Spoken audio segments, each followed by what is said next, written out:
Ayan. So, syempre, blow the candle na po. Wish po muna kayo.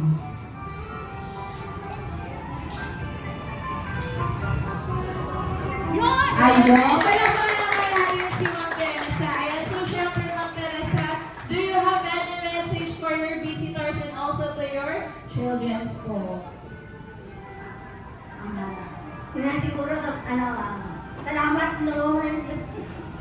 Kasi surprise talaga. Oo, surprise talaga kasi hindi naman talaga ako nagbe-birthday ng ganito. Sanay talaga ako na lang. Wala na, busy lang. Ganun. Kaya, thank you Lord. Siyempre, una sa'yo. Pangalawa, siyempre sa pamilya ko. Siyempre sa mga anak ko. Naku, kung sino mang promotor neto, bahala ka. sabi ko nga sa sarili ko, si Lord ang bahala sa lahat. Kasi alam ko naman siya naman nakakaalam ng lahat dito sa mundo. Kaya sabi ko, nagpapasalamat ako ng maraming dahil siyempre, una sa pamilya ko, sa mga kaibigan ko. Ayan. Kasi kayo na lang talaga yung kayamanan ko sa buhay. Sabi nga nila, ayan talaga tinitreasure ko.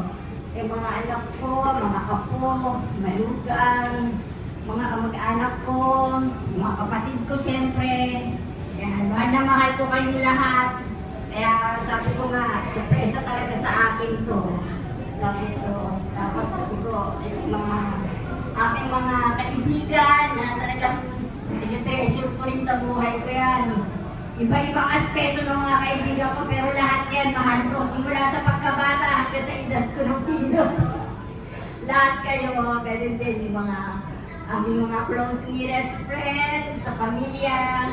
Nagpapasalamat ako ng marami kasi talagang mahal niyo ako kasi binigyan niyo ako ng panahon. Salamat sa inyo na kahit ganito, napagbigyan niyo rin yung aking mga anak.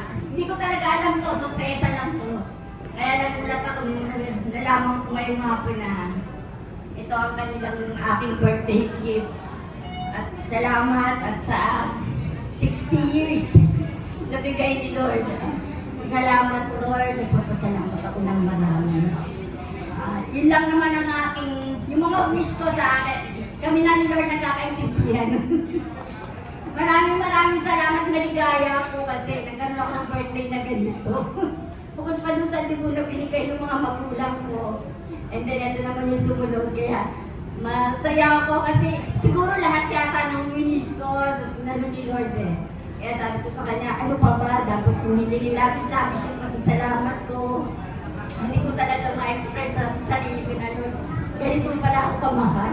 Maraming salamat sa lahat ng mga kaibigan ko, sa mga anak ko, sa mga apo, sa mga lugar, sa mga kapatid ko, sa mga kamag-anak ko. Maraming salamat.